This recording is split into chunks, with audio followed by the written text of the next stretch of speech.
episode of Progress, Potential, and Possibilities, discussions with fascinating people designing a better tomorrow for all of us. I'm your host, Ira Pastor. Welcome everybody again to another episode of our show with another really fascinating guest helping to create a better tomorrow. Today we have the honor of being joined by Dr. Ingo Rauth, who is the founder and career purpose coach at the School of Becoming, which is a learning platform that's focused on purpose-led professional development, supporting individuals and organizations on their path from so-called paycheck to purpose. Dr. Rauth is also an adjunct professor in design and innovation management at IE Business School in Madrid, Spain.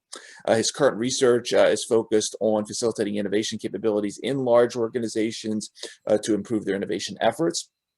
His background includes several years of working as a design consultant concerned with innovation projects at major companies around the world, including Nokia, Philips, Steelcase, to name a few. And this experience led to his current interest in supporting large organizations and ultimately utilizing design as a driver for innovation. In 2003, he launched his first nonprofit organization to help teenagers interested in design to get started with their education, and ultimately until today is the self-financed organization, and it's helped more than 14,000 kids to find their way in this regard. Dr. Rauth has a Ph.D.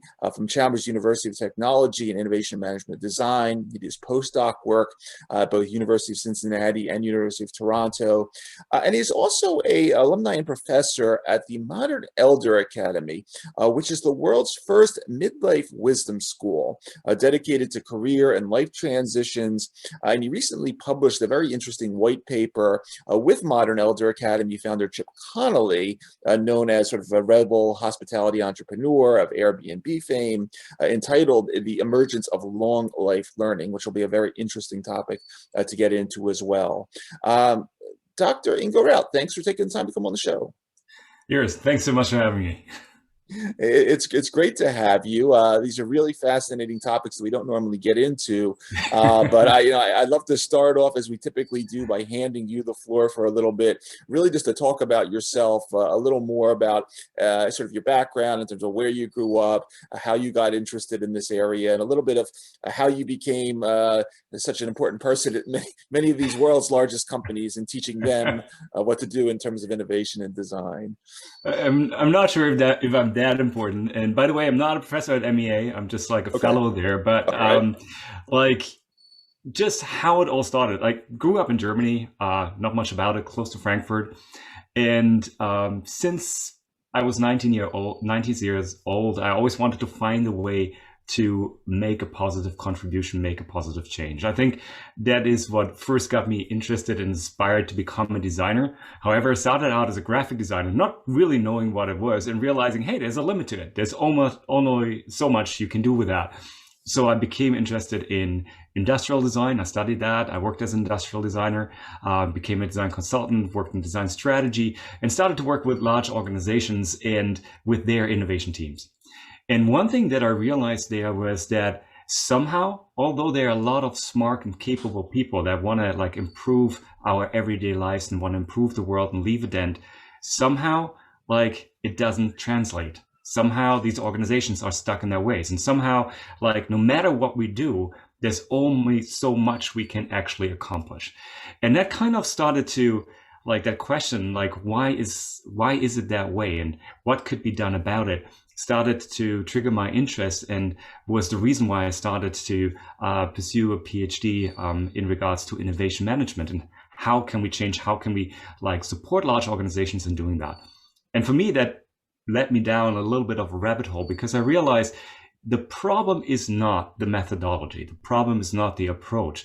The problem is the cultures, the organizations that we have created. They are marvelous in their own regard. The only problem problem is that they're so optimized that they leave little room for change, for innovation, for turning things to the better, although we as humans develop all the time.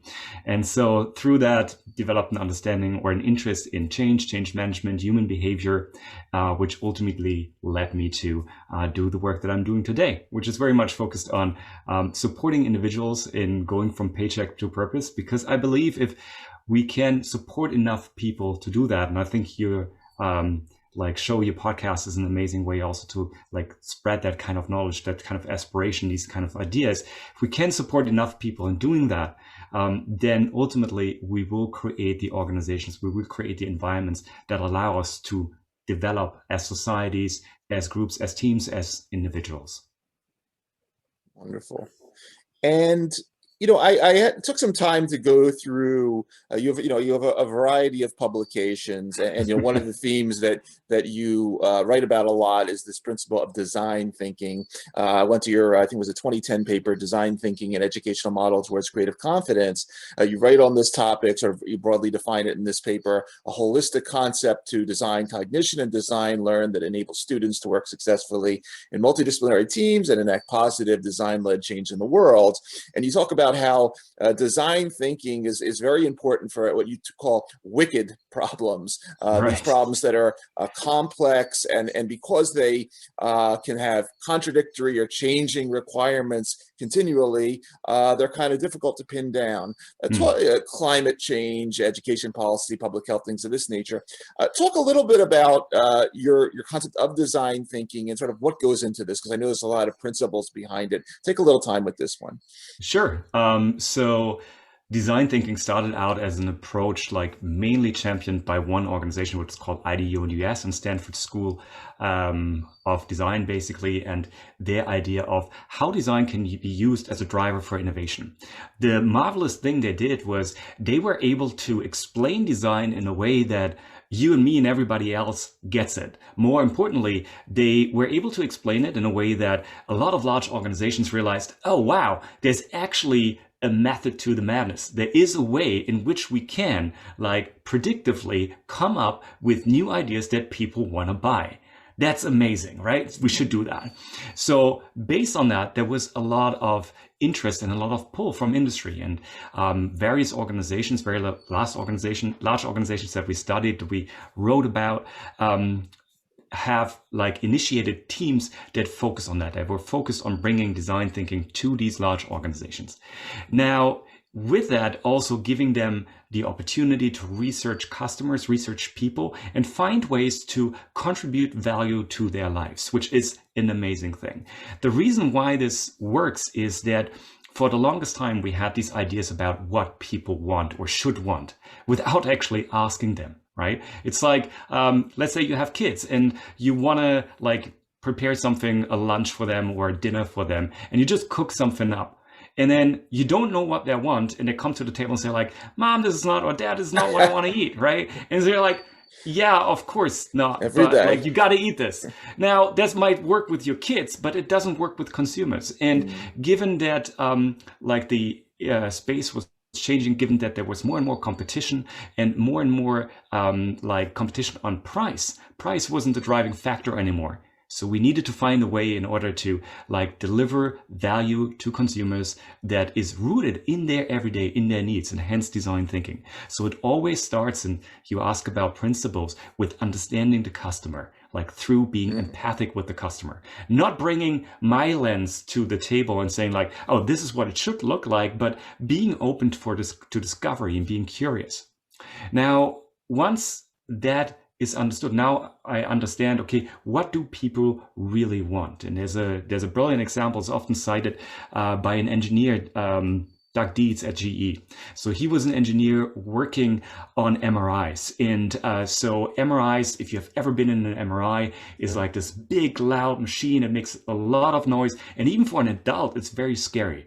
Now imagine a kid, 8, 9, 10 years old, going into this, and they experience his or her parents being paranoid about that kid having something that cannot be cured. So there's a lot of anxiety, and on top of that, you have that noise. And Doug, very passionate about his work, got to see like a kid being terrified going into his machine that should actually help that kid to get better. And so he realized that the machine wasn't working in the way he wanted. Like the experience that that kid has was terrifying. The experience the parents had was terrifying.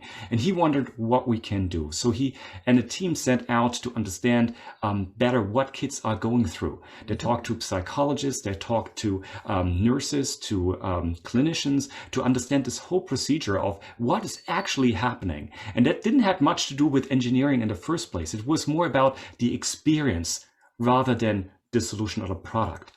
And so understanding that experience, they realized, for example, that when kids are in an environment like an amusement park, there's a lot of noise, there's a lot of rumbling going on, there's a lot of stuff that is happening, but the way the kid interprets that environment is as positive, is as an adventure. And they thought like, hey, is there a way that we can help to like change the experience, not the product, but the way the kid experiences that? So after understanding like that they provided a solution for these kids, they tried to understand, okay, what can we do about it? And they came up with this idea of framing this whole experience as an adventure.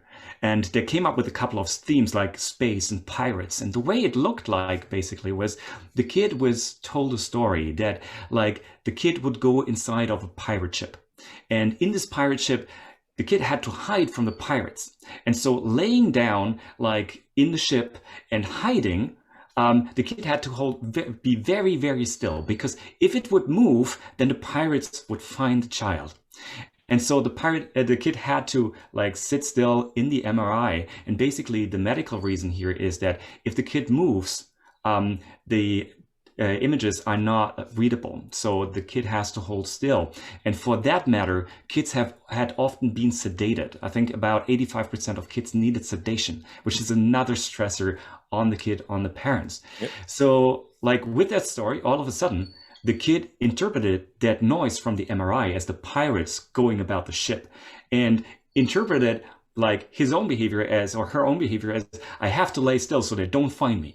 The medical reason aside, the kids started to like engage better, cope better with the experience. And as a result of that intervention, so what they did basically to the MRI is the kid got a couple of props, got told a story. The MRI was repainted. There was a beautiful decal on the wall, and the whole thing got a pirate theme. So you can, if you Google GE Adventure Series, you will find some images there. It looks actually quite like a playground.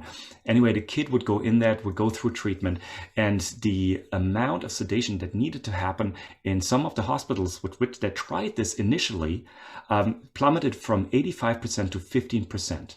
Which resulted not only in a better experience for the kids, but also in like a reduction of cost for the treatment, because kids don't need to be sedated anymore. And with that, they needed less medical personnel. So overall, just by understanding the person or the individual better, they came up with a solution that supported kids, the family, the hospital, and make economical sense. So that's a little bit about the idea of being rooted in user experience or in empathy, and then coming up with ideas that provide a better experience, testing these ideas initially with one hospital as they did. And then once they got the evidence, they know it worked, they started to scale that up. And now it's something that has been installed at, I think, many hospitals in the US. And I think they even have a list online where you can find these. So that's a little bit the idea behind design thinking. So it's not a technical approach to innovation. Mm-hmm. It's a user-centered approach to innovation, if you like. Absolutely. And I was, I was looking through sort of the principles that go into it. You're mentioning sort of empathy and sort of, the human-centered approach. And it's a very elegant concept for, especially for someone like me that's sort of outside of this domain. But I definitely see the, this concept, and also how it fits into some of the other things that you work on. And with that, I'd love to transition now to everything you're doing at the School of Becoming, because I find this is another, once again, thinking of these concepts of empathy and looking at the human. You talk about this concept of whether here we are, whether we're with new careers, relationships, just life in general, we're not a static thing. We are constantly in this process, what you call a state of becoming. There was a Dutch doctor, embryologist, Jaap van der Wal. I like reading his material a lot. He talks more about embryology and sort of the embryo. There's not much difference between the embryo and what I've become. Once again, constant motion, the constant state of becoming something new. Talk a little bit about sort of how you how you got the idea to set this up, some of the issues that you mainly focus on, obviously in dealing with people later on in their lives, but in these different unique transition stages. Right. Thank you. And thank you for using the word transition, because I think that is like at the core of what we're trying to support people with. So for me, it all started with actually my own experience going through life. I lived in many countries. I had many jobs. And I always wondered, is there a better way? But like it didn't come, like this didn't transition into or led to anything at the university until, like, I would say about 9 or 10 years ago. So at the time, what I started to understand is that a lot of people that go and pursue an MBA are actually doing that not because they necessarily want to get a master in business administration. They do this to hit the reset button on their life. And I was approached by the dean and by some colleagues asking, hey, Ingo, like, can we do something about that? And at the time, I started to experiment and use design thinking with my students to actually change behavior. So there is a research stream in behavior science that focuses on individual behavior. And what we did is we were running these classes where we were working on habits and other things. And we're using design thinking as the way in which we engage in behavior science. And so naturally, I was starting to think, okay, is there a way to combine this with these larger questions that my students have? To give you an example, I was sitting in a class and I asked them, okay, welcome to this class. And it was a small class. It was about 18 people. And I asked, okay, let me know your name. Let me know why you're sitting in this class. And let me know what you will do after you graduate, because your graduation is about 3 months or 4 months away. And to my surprise, the students, a large amount of them, didn't know what they wanted to do after they graduated, although they invested a lot of money into like this education. And I was thinking, yeah, that resonates with my own experience. And why are we not supporting these students? And there are support mechanisms at universities. Most of them have career counselors and advisors. However, oftentimes what they don't address is like this fundamental need for figuring out, who am I? So once again, what's my own experience? And where do I want to go next? How can I figure out what I want if I don't know what I want? So most of these institutions weren't set up for that. And that led to like the formation of the first life design course that I taught at the university in Madrid. So IE Business School with the students there. And then I was teaching this course ever since. So like, I don't know how many iterations I did on this course, but like basically I did 2 every year. And what I came to understand there was that oftentimes what we already know in research about, for example, what makes a life purposeful or meaningful? What do we need in order to feel competent and confident at work? Like these things, we have answers to that, but it's oftentimes not translated into application. It's not like we don't support our students in understanding that. Education or higher education is a lot about teaching people about the world, but it's not so much teaching or supporting people in understanding and getting to know themselves. And so these courses, it's basically the only thing that they do. They allow students through a design approach, through design thinking, to understand themselves better and design a life that is in line with who they are and who they want to be. So it's not so much about understanding, okay, where do I get the most money? Or what is the most reputable job? But understanding who am I? And based on that, what's the best match? Where would I feel fulfilled?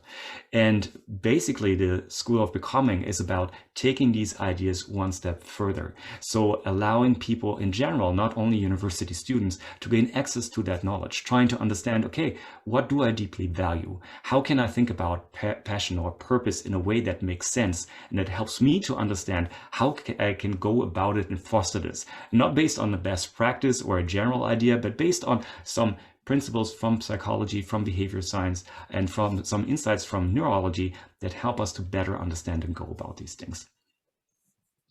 And then sort of taking that one step further now, because as was mentioned before, you're a fellow with the Modern Elder Academy. Oh yeah. You wrote this fascinating piece, "The Emergence of Long Life Learning" with Yes. Chip Connolly. And here we have we point out two things here. One, and you said this before, that there's a very a major gap with regard to the educational landscape that's happening at this part of life.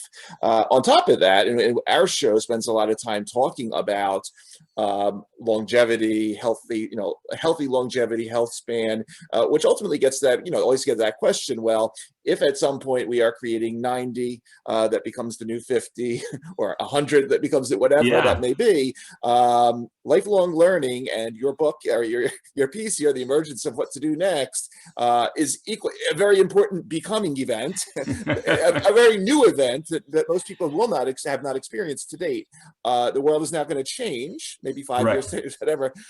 Talk a little bit about how you got involved with the Modern Elder Academy, a little bit about sort of what they're up to, and then sort of some of your goals and your involvement here in merging your concepts of the School of Becoming, your work with design thinking into this. Of course.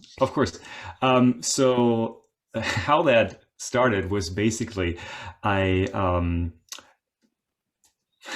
so when it comes to my own life, I also practice life design. And I do that like every time I have a class with my students, because I find it beneficial to go through this exercise. And in one of these exercises, it became clear to me that it would be great to have a school that allows people to actually come to and figure out what they want to do next in life. If you imagine this like a school that allows you, when you are, no matter how old you are, when you are in this period that is not considered a period, where you are in between jobs, where you're in between careers, where you are in between relationships, that allows you to go there and find your own way. And that was a very abstract idea. And I talked to that about with my girlfriend, who is a motelier, and she was like, "Have you heard about this guy called Chip Conley?" And I was like, "No, who's that?" And she was like, "Yeah, you should check out this recent interview with him, because he actually is doing what you want to do." And I was like, "This is amazing." So I listened to his interview, and I was like, yeah, there's so much synergy in terms of what they are talking about and what I'm interested in terms of being science-based, in terms of creating the space that allows people, no matter which age they have, to come back and work through their transition and work through like their ideas that they have about their life. So I should reach out to him. It took me about 48 hours to click send on that email. I remember I was super nervous, although like I practiced that a lot, but like for some reason it was really important to me. And I remember that after I hit the send button, and I think my girlfriend read over the email twice or something like that. But anyway, so I hit the send button, and then 2 hours later, all of a sudden I heard this ding from my email. I looked at it and Chip replied, and I was like, oh my God. So I was like, is this like, sorry, but like no chance, or what is it? And I reached out asking him, hey, I love what you do. This is what I do. I see there are a lot of synergies. Is there a chance to do an internship or an apprenticeship at the Modern Elder Academy? And I know it was a bold request, and I guess that's why I was nervous, but he replied 2 hours later and said, well, you know, there might be a chance next year. Let me talk to my business partners and let me get back to you. And so long story short, 6 or 7 months later, in June 2020, being 42 at the time, no, 41 at the time, I did my internship or apprenticeship at the Modern Elder Academy, and they were really generous. I was there for a week going through the program, which was an amazing experience. I'm still in contact with my cohort, amazing group of people. And like I continued staying with them for another 4 weeks, and they allowed me to ask questions and take a peek behind the scenes. And at the end of my experience, Chip asked me, "Hey, what do you want to do?"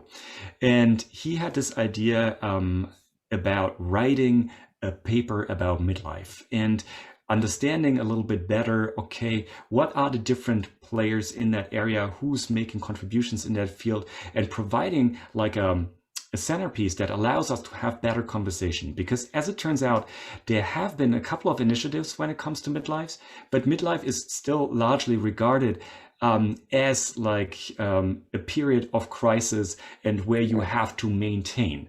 And we have had that notion of a 3-step life for the longest period of life. However, we know it's not true anymore.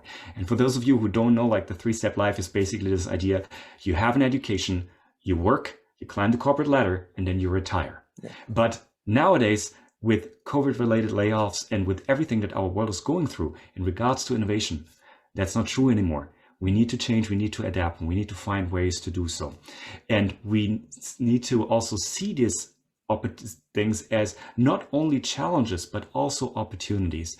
And we wanted to reframe that conversation a little bit, showing all the evidence that's out there in terms of how we not only decline after we hit 40, but how are some of our skills, some of our abilities actually increase, and how our life satisfaction overall, if we look at the lifespan of like people in developed countries on average, it actually dips around 47.1 and starts to increase from there. So if you're in your 40s, if you're like in midlife, and if you think that life isn't that great, like there is for sure hope.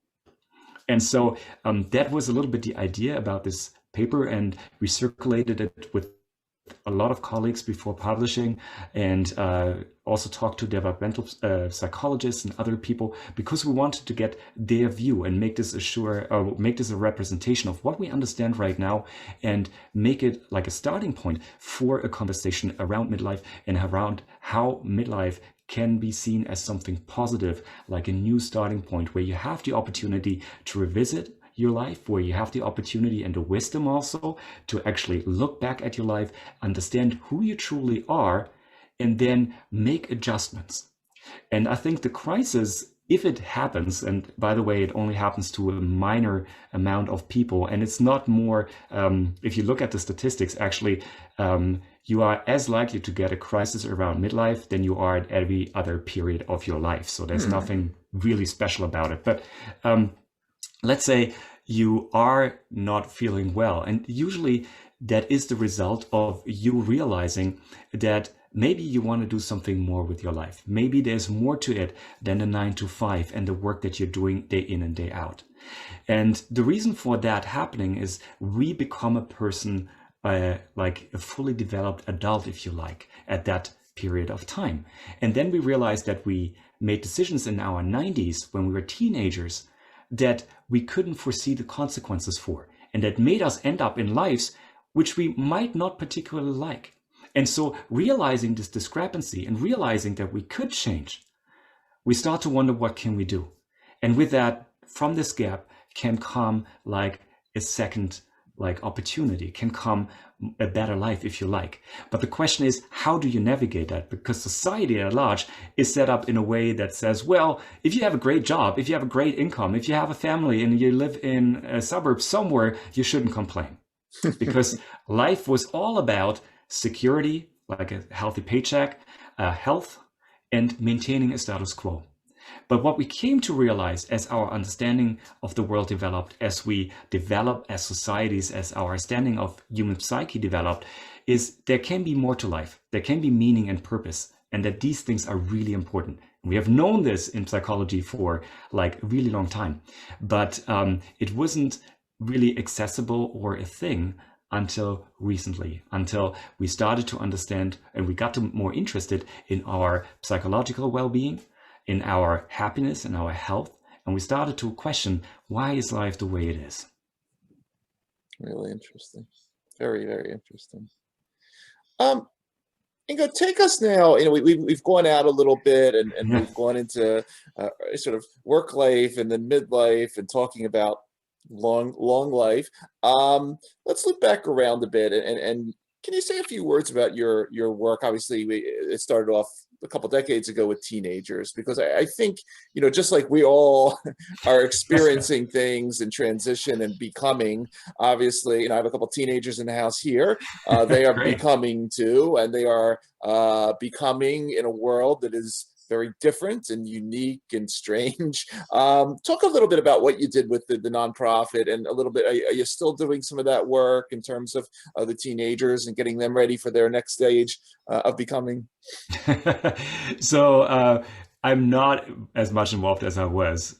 So this is largely run by a friend and a colleague that has taken over like the everyday operations. And I'm not in Germany anymore. But I did this, or I started this because at the time I realized myself that there was a gap. And I think when it comes to our conversation, what I tend to focus on in my work is like these gaps, these transition points. So as we talked about university to work life, or like midlife, for example, when we start to realize we want to change something, right? But that's probably, that NGO is probably the first time in my life where I realized there was a gap that wasn't addressed. There were a lot of students, including myself at the time, who wanted to study design. Yet the pathway to do that in Germany or in German-speaking countries wasn't clear, because you needed to have like a design portfolio. I didn't know what a design portfolio was. And you needed to pass an arts test. I never had an arts test in school. I didn't know what these people wanted from me. And so there was a lot of like insecurity and uncertainty. And I think that's what all of these situations have in common. Insecurity triggered by uncertainty, by ambiguity. And so this project was basically about mitigating that and supporting future students in understanding this better, providing a bridge, basically. And so we started to do that. And I remember when I started out, like, I originally didn't think of it being a forum. All I wanted to do was like to get some examples on how I can get into this field of study. And what I started to realize is that others had the same problem. And I started to have conversations with these individuals. And it was due to their questions, due to their challenges, that I came to understand that field better and better and better. And that we just started together with a bunch of volunteers. I could have never done it alone, but we together started creating this platform that addresses these questions that people have, that address this uncertainty and this need for like some sort of structure. Yeah. And from that perspective, thanks for asking the question. I just now realized that, yeah, maybe these things in my life have actually something in common, because sometimes when I look back at my life, I'm like, okay, how did I get there again? So thanks for that. Yeah, definitely. And just, while we're on that topic, obviously you've had an amazing career so far. You've met not only a range of fascinating people in the industry that you consult for, in academia. Take a few minutes, if you would, just to mention, shout out to anybody that's been extremely influential, many important mentors on this career path for you so far. Obviously, there's probably a lot of them, but if you want to take a few minutes just to hit some of the key ones, and that'd be great to yeah, sure. Wow. Thank you for the opportunity. Just thinking where to start. So starting in a chronological order, starting with the latest one being obviously Chip Conley and the fantastic team at MEA, Jeff, Christine, super thankful for them sharing their wisdom, their insights, their ideas, and the experience that they deliver, because it's amazing. It's like, it's not only about like being taught, but engaging in a community like that has been fantastic. Before that, I want to like name a couple of colleagues at Rotman School of Management, University of Toronto. Here, Professor Newman Asraf, Mark Luang, who I worked with, amazing people, amazing thought-provoking thought leaders, I would call them. And I really enjoyed working with them, engaging with them. Going back to Cincinnati, where I worked with Holly O'Driscoll, who is an amazing design thinking facilitator, as well as some of the folks at P&G and the folks at University of Cincinnati. Obviously, my PhD supervisors at the time, so here Maria Almquist, as well as Jan Wickenberg, who have been amazing thought partners and like have been amazing people supporting me in my journey.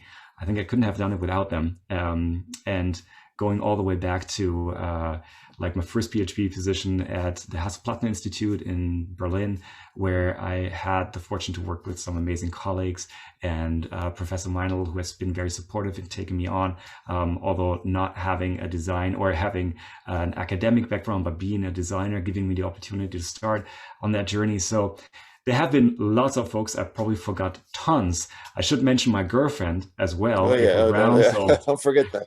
couldn't have done it without her, for all her encouragement and everything. So yeah, like thank you for providing me with that opportunity. It just makes me think I should write him an email. So that's who comes to mind. And obviously there has been plenty of reads and research. There have been books that I really loved and that really helped me to develop my thinking. So, and I guess we all have our fair shares of those. So yeah, if you want to know any of these books, write me an email. Definitely, yeah. None of us gets down this path on our own, and I think that's it's just important that we take time and recognize everyone that came before us, part of that process of becoming. So I think for sure. One thing, if of interest, that I want to offer, because you said like this idea about different periods. So one thing that I found super interesting that we get hardly exposed to is that we are, and you mentioned this a couple of times, are always becoming. So for example, what I didn't know is that your prefrontal cortex, and with that the capacity to think long-term, isn't fully developed until you're 25. Wow. And that although like we make people decide on what they want to be for the rest of their lives when they're 19, when they're 20 years old. So like that's kind of contradictory, right? And then it takes us a couple of more years into our 30s to realize who we are, independent from what everybody else wants of us. And when that happens, all of a sudden we start to realize, hey, we could do other things. These other people actually don't have as much influence as we think, and we could pursue them. And by realizing that, like it basically brings up the next challenge in our lives. And that will continue to happen. And when we look into the life of people from a developmental point of view, there's always change. Like stability is an illusion. We love this illusion for its tale of safety and stability. It's something that we all want. And yeah, we have it to some extent, but I think we cannot help but change at a certain point in time.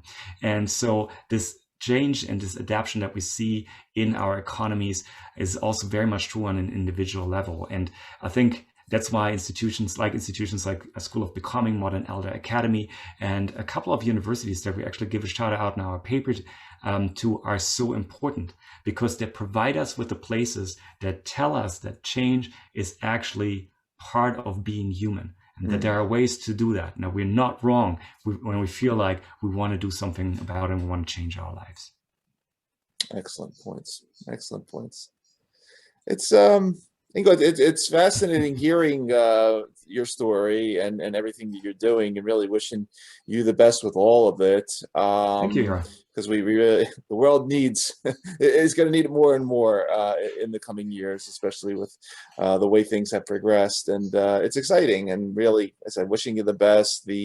For everybody that's going to be listening to this episode on our podcast or watching on the YouTube channel, you've been listening to Dr. Ingo Rauth, founder, career purpose coach at the School of Becoming, fellow at the Modern Elder Academy.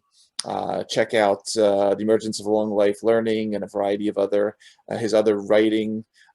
Really, really great stuff. And I just want to thank you again for taking the time to come on the show, to thank you for what you've been doing. And as we say on our show, thank you for helping to create a better tomorrow through what you're doing. It's very inspirational and really appreciated. Ira, thank you so much for having me and giving me the room to share some thoughts and talking to you as well as to your listeners. And I wish you all the best for the future of this podcast, because I think it's an amazing transition to the topic that we are both interested in. So thanks a lot. Absolutely.